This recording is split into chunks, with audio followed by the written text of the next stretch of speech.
Paz e graça do Senhor Jesus, meus amados. Hoje eu quero estar compartilhando com vocês o tema batismo nas águas, amém? E vou começar o texto aqui falando o que é o batismo nas águas e por que o fazemos, como deve ser ministrado, qual é e quando e para quem. Quero ensinar um pouco acerca dessa prática cristã, que é interessante para nós. Primeiro que nós sabemos que lá em Mateus 28:19, esse negócio de batismo é uma ordenança do Senhor Jesus Cristo. Vamos lá para o texto para a gente captar melhor. Mateus 28:19. Diz assim a palavra do Senhor: Portanto, ide e fazei discípulos a todas as nações, batizando-os em nome do Pai, do Filho e do Espírito Santo. Ide por todo mundo fazer discípulo. O batismo, na verdade, é um selo da fé. Deve ser visto como um selo da justiça que vem pela fé. E, evidentemente, deve seguir a fé, como determina as palavras finais de Jesus que encontramos registrados no Evangelho de Marcos, Marcos 16, do 15 ao 16. Vamos lá?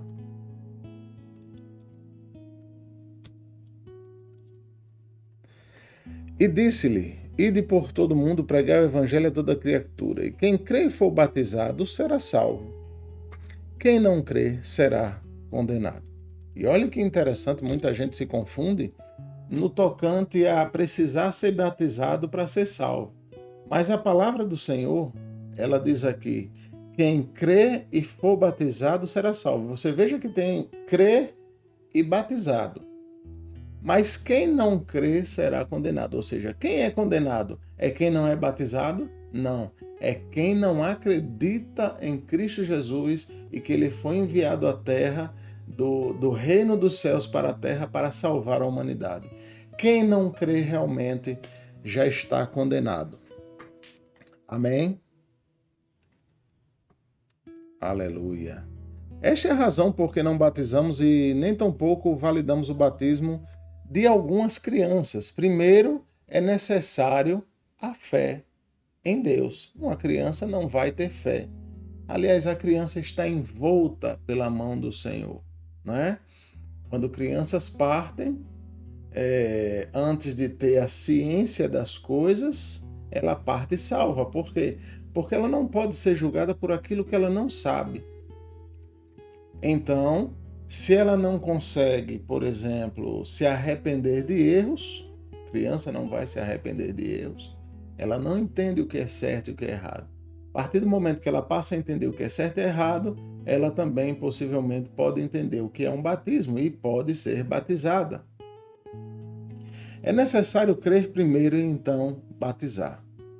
Obedecemos o princípio bíblico de consagração e consagrar os filhos ao Senhor. A gente só consagra ao Senhor quando eles nascem, mas só os batizamos depois que puderem confessar a sua fé. É a circuncisão do coração, o batismo. No Velho Testamento, os judeus tinham como selo de sua fé a circuncisão. No Novo Testamento, a circuncisão foi suprimida, sendo vista simbolicamente no batismo. Lá em Colossenses, vamos aqui em Colossenses capítulo 2, no versículo 11 e 12.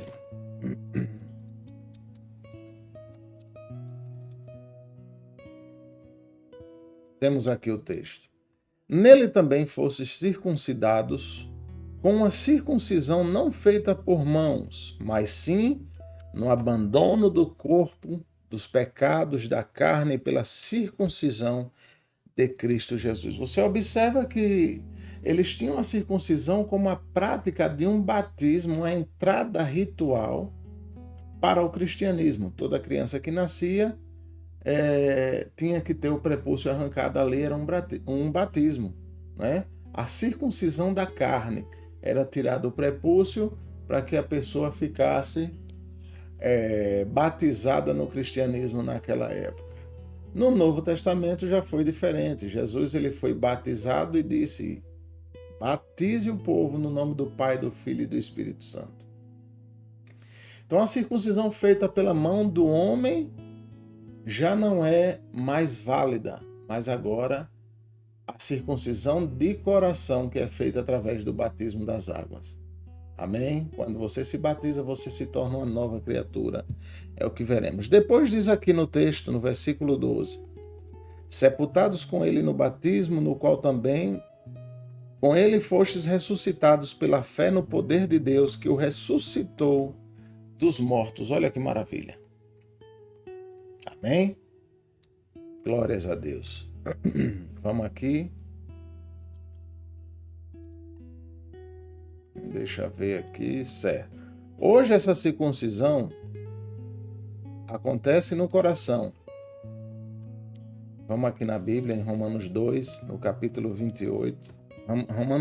Romanos capítulo 2, no versículo 28. Diz assim: Pois judeu não é o que aparência, não é o de aparência externa, nem circuncisão é na carne, mas é judeu o que é no interior, e circuncisão é a do coração, no espírito, e não em uma norma escrita. Esse é o elogiado não pelas pessoas, mas sim por Deus. Amém? Glória a Deus. E Paulo relaciona isso tudo com o batismo nas águas, nesse texto que lemos em Romanos. O batismo não salva, mas acompanha a salvação. Preste bem atenção nisso. Ele não salva, mas acompanha a salvação. O batismo não salva ninguém. Jesus disse que quem crê e for batizado será salvo, só porque foi batizado, mas crendo será salvo. Já os que não creem serão condenados. Note que ele não disse quem não for batizado será condenado. Mas quem crê for batizado, como já vimos lá no texto assim.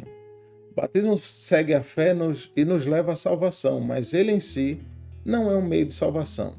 Que o diga aquele ladrão que foi crucificado com Cristo e a quem Jesus disse que estaria com ele ainda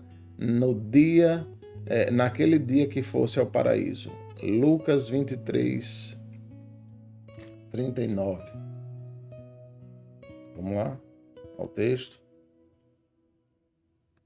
Lucas 23, 39.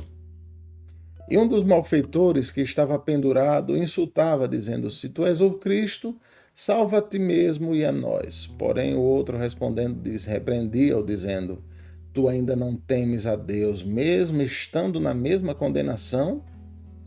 E nós realmente estamos sendo punidos justamente, porque estamos recebendo de volta merecidamente por aquilo que praticamos, mas este nada fez de errado. E esse homem, esse ladrão, esse malfeitor que estava sendo corrigido na cruz, falou para Jesus: Senhor, lembra-te de mim quando chegares em teu reino. Amados, aqui foi o mais perfeito louvor de arrependimento que aquele homem havia feito na vida. Mesmo estando pagando por algo que havia feito, ele decidiu se arrepender na cruz do Calvário, morrendo, enquanto perdia a vida. Ele não disse: Jesus, deixa eu sair daqui, eu preciso ser livre. Não, porque a maioria das pessoas, lembre disso, que Jesus liberta, não volta para ele. Vão para o mundo, vão para as garras do diabo. Aquele homem nem pensou nisso, ele só pensou numa coisa: lembra-te de mim quando estiveres no paraíso, Senhor. Aquilo abalou o coração de Jesus, abalou o meu até hoje. Que arrependimento maravilhoso. E disse Jesus: em verdade te digo, hoje estarás comigo no paraíso. E era já quase a hora sexta, e houve trevas e toda a terra até a hora nona. E assim aconteceu o inevitável. Foi para isso que Jesus veio e para isso estamos aqui. Aí você pode dizer, Pastor Júnior, então o ladrão se arrependeu, ele foi batizado? A pergunta é, ele foi batizado? Não. Aliás, talvez nem tivesse sido circuncidado com a circuncisão da carne, a retirada do prepúcio. Não. Mas ele estava ali agora fazendo a circuncisão do coração. E o simbolismo é o batismo nas águas. Então as águas são o símbolo do arrependimento. Mas a circuncisão do coração é que traz a salvação. Ele somente creu e nem pôde ser batizado, mas não deixou de ser salvo por isso. O batismo, portanto, não salva, mas nem por isso deixa de ser importante e necessário, viu? Aquele ladrão não tinha condições de passar pelo batismo, mas alguém que crê deve obedecer à ordenança de Cristo e ser batizado. Caso contrário, estará em deliberada desobediência a Deus, o que poderá impedir-lhe de entrar para a vida eterna. Podemos dizer que o batismo é parte do processo de salvação, mas não que ele em si salve. O apóstolo Pedro escreveu o seguinte acerca do batismo. 1 Pedro, no capítulo 3, versículo 21. Vamos à Bíblia.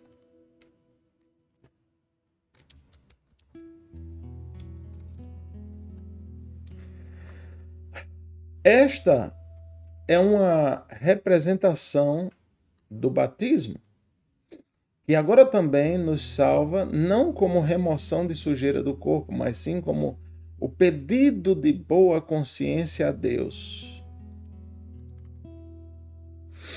por meio da ressurreição de Cristo Jesus.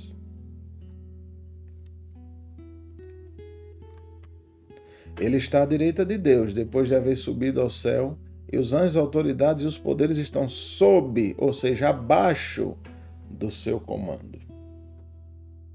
Meu Deus! Mas que texto maravilhoso! O batismo nas águas é uma identificação com Cristo Jesus. O batismo tem um significado. Além de ser um testemunho público da nossa fé em Jesus, ele fala algo. Na verdade, é um meio através do qual externamos que tipo de fé temos depositado em Jesus Cristo. Quando falamos sobre a fé em Jesus, não nos referimos a crer que ele existe. É mais do que isso. A maioria das pessoas creem que Jesus existe, mas não entendem o que ele fez. São duas coisas completamente diferentes. O que nos salva da perdição eterna e da condenação dos pecados é a obra de Cristo na cruz em nosso lugar. Ao morrer na cruz, o Senhor Jesus não morreu porque mereceu morrer. Pelo contrário, como justo e inocente, ele nos substituiu sofrendo o que nós deveríamos sofrer, a fim de que recebêssemos a salvação de Deus. Ele é o nosso substituto naquela condenação infernal que Satanás havia plantado sobre o homem. Há dois elementos básicos na fé que nos identifica. Identificação e apropriação. É importante entender cada um deles dentro do simbolismo do batismo. Identificação. Vamos à identificação. É o aspecto da fé que nos faz ver que Jesus assumiu a nossa posição de pecado para que assumíssemos a posição de justiça dele, 2 Coríntios 5, 21. Vamos ao texto.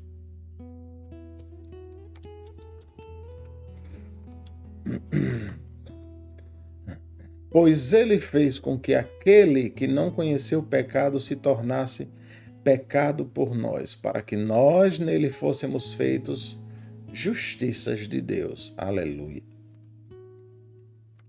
A Bíblia declara o seguinte: morrestes e a vida está oculta juntamente com Cristo em Deus. Colossenses 3:3.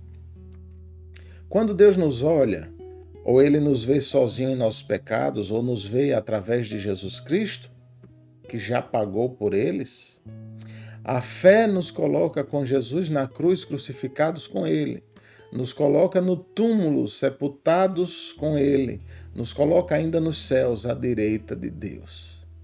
Ressuscitados com Cristo, é o que nos vemos nele. Entendendo o sacrifício vicário do Filho de Deus, que passamos a ter direito ao que Cristo fez, essa é a hora do segundo passo, apropriação. Primeiro você se identifica com ele, depois você se apropria do que é dele, porque você tem todo o direito quando está no reino dele. A apropriação é o aspecto da fé que torna meu aquilo que já vi realizado em Jesus. E quando entendemos que não somos salvos pelas obras, mas sim pela graça, mediante a fé, e nos apropriamos disto, Paulo escreveu a Timóteo e lhe disse, 1 Timóteo 6,12, vamos ao texto.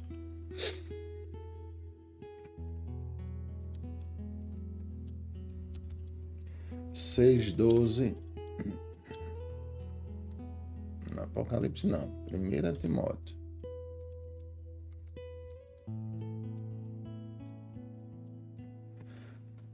Porque só está saindo do Apocalipse.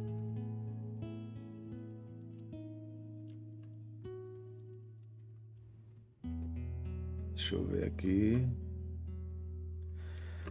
Certo. 6,12.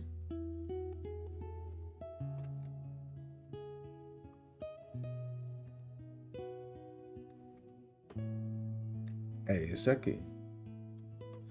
Que lutes a boa luta da fé, agarra a vida eterna para a qual também foste chamado, e confessaste a boa confissão diante de muitas testemunhas, mantendo-te diante de Deus, que dá vida a todas as coisas, e de Cristo Jesus, que diante de Pôncio Pilatos testemunhou a boa confissão. O batismo é o nosso testemunho da identificação com Cristo. Ele revela não apenas o que eu tenho na fé, mas que tipo de fé eu tenho. Veja o que as Escrituras dizem, Romanos 6, do 3 ao 4.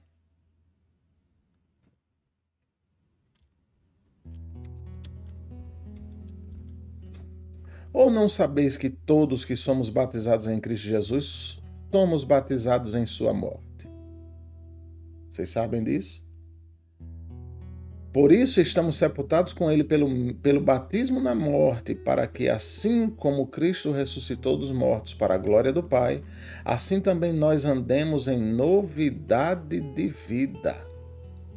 É assim que devemos andar, em novidade de vida. Então tudo se faz novo. Até você passa a ser uma nova criatura em Cristo Jesus quando você se batiza. Você confirma a sua fé, se identifica com ele e toma posse daquilo que é dele também. E ficamos assim assentados à destra de Deus. Por isso que a Bíblia nos confirma que devemos reinar em vida.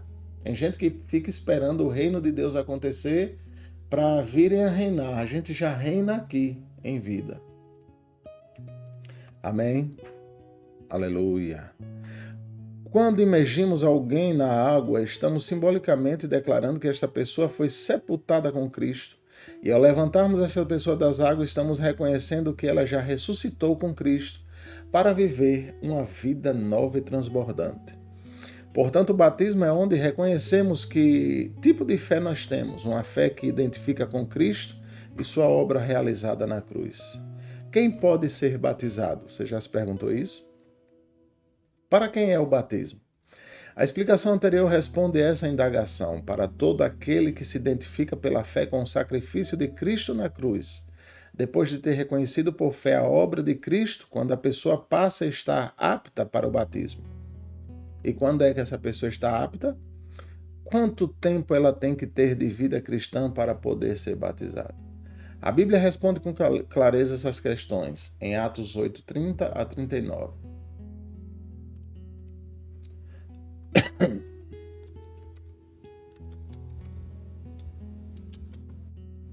E Filipe, correndo, ouviu que ele estava lendo ao profeta Isaías e disse, tu entendes o que estás lendo? E ele disse, como eu poderia se alguém não me ensinar? E pediu a Filipe que subisse e sentasse com ele. E no lugar da escritura que estava ele lendo, era este, como ovelha ele foi levado ao matadouro, e como um cordeiro mudo fica diante do que o tosquia. assim também ele não abriu a boca. Em sua humilhação foi tirado o seu julgamento, e quem anunciará a sua geração? Porque da terra sua vida é tirada. E respondendo o eunuco a Filipe, disse: Eu te rogo, de quem o profeta faz isso, ou diz isso? De si mesmo ou de algum outro? E Filipe, abrindo a sua boca e começando desta escritura, anunciou-lhes o evangelho de Jesus. O que é o evangelho de Jesus, pastor Júnior? É você anunciar quem Cristo foi e o que ele fez por nós. E o legado que deixou para nós na cruz do madeiro. Isso é o evangelho. Filipe anunciou o evangelho ao eunuco, serviçal de uma rainha, uma pessoa importante, um braço direito de uma rainha, de um rei. E enquanto eles iam caminhando, chegaram a uma certa porção de água. E o eunuco disse: Eis aqui a água. O que é que me impede de ser batizado? Por quê? Porque Filipe falou que Jesus havia dito: se creres e for batizado, será salvo. Se não creres, será condenado. Então o eunuco olhou para uma poça d'água e disse: o que é que me impede de ser batizado? Será que precisa ser no Rio Jordão? Um eunuco que ouviu pela primeira vez o evangelho agora estava sendo batizado em o nome do Pai, do Filho e do Espírito Santo. Aleluia. E Filipe disse, olha o que Filipe disse, irmãos, aqui. Se crês tu de todo o coração, é lícito. Se você acreditar com toda a sua intensidade no coração, é lícito para você. A pessoa que recebe Jesus hoje pode ser batizada hoje? Pode. Basta ter uma poça d'água, uma caixa d'água. E respondendo ele, disse: creio que Jesus Cristo é o Filho de Deus. Aleluia. E ele mandou parar a carruagem e desceram ambos à água, tanto Filipe como o eunuco. E ele o batizou. Enquanto eles subiram da água, o Espírito do Senhor arrebatou a Filipe.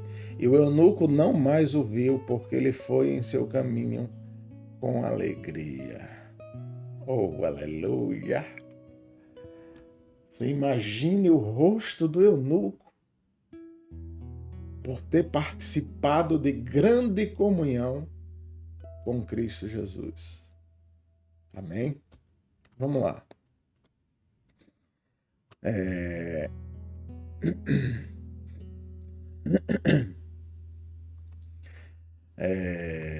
Quando a pessoa foi esclarecida sobre a obra, e não só a pessoa redentora de Jesus, e crê de todo o coração, sem dúvida acerca disso, ela vai estar pronta para ser batizada.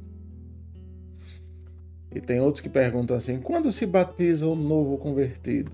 Não há data estabelecida, irmãos. Somente os critérios que o recém-convertido deve apresentar. No caso de Filipe, o etíope, foi bem rápido. O etíope quis, o eunuco ele quis, ele disse: eu quero. Estou pronto para isso. Era uma pessoa separada. Olha que era uma pessoa separada. Eles faziam eles arrancavam o seu órgão genital, na maioria das vezes, ou faziam uma circuncisãozinha e se tornavam eunucos, né? Os aparelhos de reprodução se tornavam eunuco. E o eunuco foi batizado porque creu ali. Então, quando eu devo ser batizado, ou quando o novo convertido deve ser batizado? No momento que ele entender essa verdade. A palavra batismo no grego significa imergir, mergulhar, colocar para dentro de. No curso da história, por várias razões, apareceram outras formas de batismo, como a aspersão, é aquela que joga água sobre a testa. E a ablução, que é um banho, você para no lugar e toma um banhozinho ali. Entretanto, como o batismo é uma identificação com Cristo em sua morte e ressurreição, e é exatamente isto que a imersão significa: você morre com Cristo e quando você sai da água, você vive com Ele. É um símbolo muito maravilhoso e marcante na vida da pessoa. Então, a aspersão não vai fazer com que você ache que morreu com Cristo. Nem a ablução, que é o banho. Não. É a imersão. É o que significa a imersão. Não praticamos outra forma de batismo, somente imersão. Quando Filipe batizou o etíope, eles pararam em um lugar onde havia água. A Bíblia diz que ambos entraram na água. Lá em Atos 8, 38 e 39, lembra? Certamente aquele eunuco viajava abastecido com água potável. Se fosse o caso de praticarem a aspersão, havia água suficiente naquela carruagem para isso.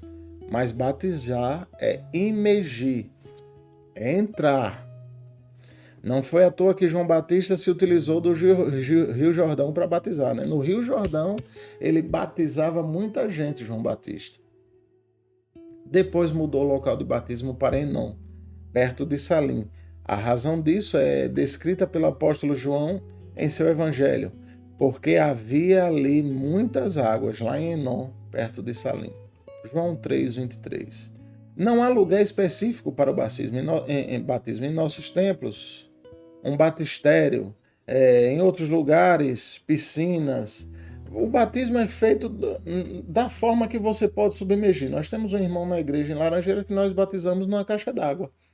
Porque ele aceitou, ele queria aquela mudança, ele queria sair daquela situação e aceitou a conversão. Isso é batismo. Amém? Aleluia. Além da água, é necessário alguém que ministre o batismo ao novo convertido, uma vez que não existe autobatismo na Bíblia. Ninguém se batiza sozinho. E quem pode batizar? Quem tem autoridade para isso? Só o pastor? Não. A ordenança de Jesus é clara. Ide, portanto, fazei discípulos de todas as nações, batizando-os em nome do Pai, do Filho e do Espírito Santo. Mateus 28, 19. Qualquer discípulo poderia fazer aquilo. Qualquer pessoa ordenada por Jesus. Então, aguarde uma ordenação do seu pastor, do seu líder, e você também vai poder fazer. Os nossos pastores já fazem isso, né? E a ordenança é para todos os obreiros fazerem também.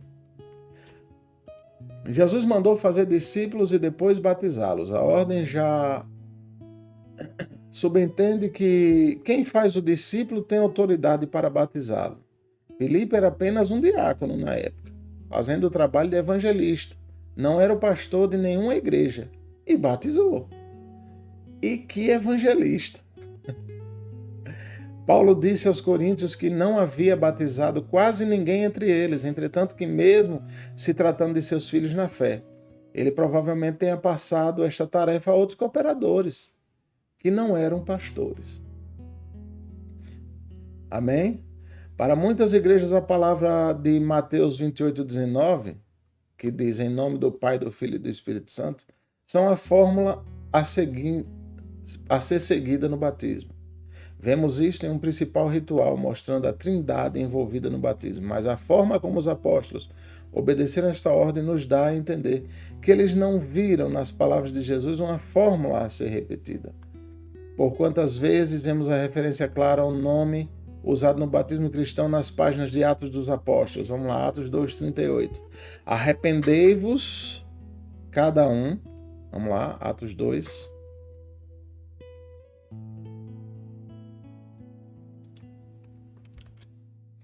E Pedro disse: arrependei-vos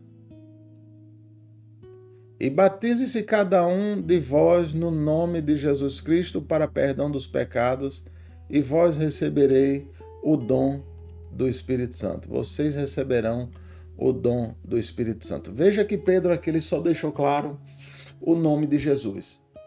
A gente costuma utilizar o nome dos três, mas pode ser batizado no nome de Jesus só, pastor Júnior? Até pode, mas vamos fazer de tudo para que você enfatize a fé na vida da pessoa e que a ordenança de Jesus sobre as três pessoas da Trindade estejam presentes no batismo. Amém? Aleluia. Glórias a Deus.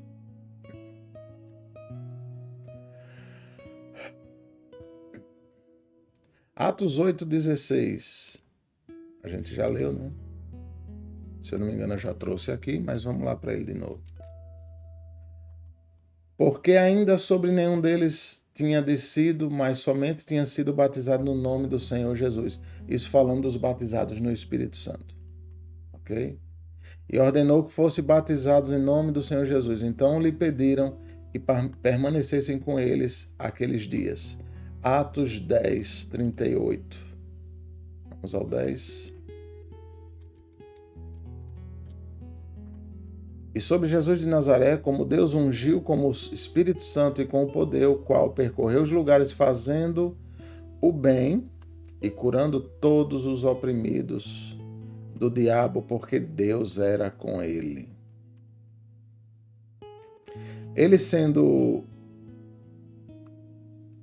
ouvido isto, foram batizados em nome do Senhor Jesus. Atos 19, 5. Veja.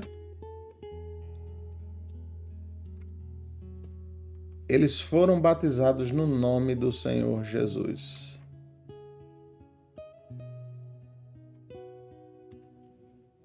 Então Paulo disse, João verdadeiramente batizou com o batismo do arrependimento, que é o batismo nas águas, dizendo ao povo que crescem naquele que viria após ele, isto é, em Cristo Jesus.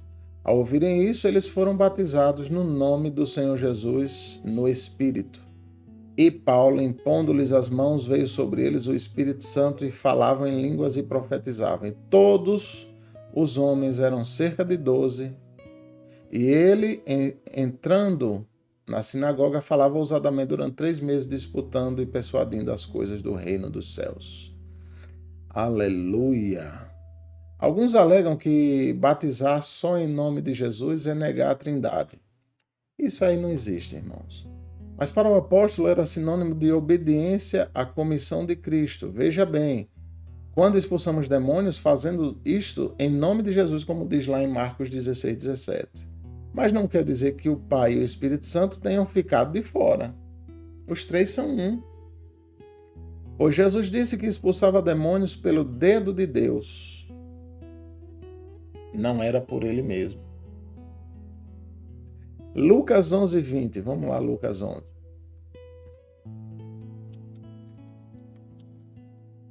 Mas se eu expulso aos demônios, disse Jesus, pelo dedo de Deus, portanto o reino de Deus chegou a vocês. Jesus estava falando que ele não faz só. A gente fala Jesus, em nome de Jesus, mas quando falamos em nome de Jesus, a gente atrai todos os 3 para ele. Amém? Conseguiu compreender isso? Aleluias. E também pelo Espírito Santo. Vamos lá? Ele diz que pelo dedo de Deus expulsava demônio. Em Mateus 12, 28.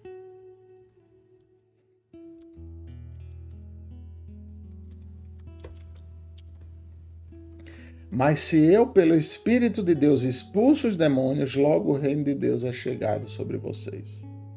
Falou de Jesus, falou nos 3. Mas você tem que ter isso no seu coração. Amém? Quando falam simplesmente no nome de Jesus, não negam os outros. Eles sempre estão juntos. Aleluia. O nome de Jesus representa a Trindade na terra. Por trás dele estão o Pai, Filho e Espírito Santo. Quando batizamos em nome de Jesus, estamos batizando no nome que representa a Trindade também. Por causa da triunidade de Deus, um só Deus em 3 pessoas. Subentende-se uma implicitude da Trindade no nome de Jesus. Daí a ser unicista. Deus em uma pessoa. Há uma diferença. Espero que você tenha compreendido todas as questões. Algumas pessoas até me falam o seguinte, Pastor Júnior, e eu não sou casado no papel, eu não vi João Batista. João Batista estava falando com prostitutas, meretrizes, com pessoas que não tinham Deus, com soldados romanos, todo mundo ouvia João Batista, ele dizia, arrependei-vos, que é chegado o reino de Deus sobre vós. Ele não diz, arrependei-vos e me mostre a certidão de casamento de vocês. Ele não diz isso. E as pessoas se arrependiam das suas práticas. E quem não é dizimista, pastor? Quem disse que só precisa ser batizado dizimista, irmão? Não, isso não funciona desse jeito, não. Entende? Então, em nome de Jesus, pastor, e o casamento no civil é bom, é importante? É importantíssimo, irmãos. E quando você se batizar, você já corra atrás de se casar no civil. Cria uma estabilidade maior, socialmente falando, humanamente falando, irmãos.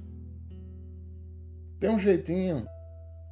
Para alguns é ruim porque vai perder um benefício do governo, mas vale muito a pena você construir algo com alguém e no fim da vida de um ou de outro, todas as coisas se dissipam e se dividem, e os filhos ficam.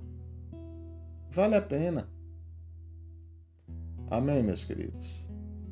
Corra atrás de ajeitar sua vida. Isso é o batismo nas águas.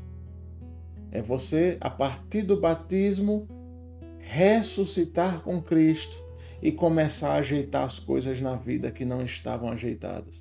Não ajeite antes para se batizar depois. Isso não existe. Você não vai conseguir. Amém. Espero que tenha ficado claro. E Deus abençoe a vida de todos vocês em nome de Jesus. Shalom.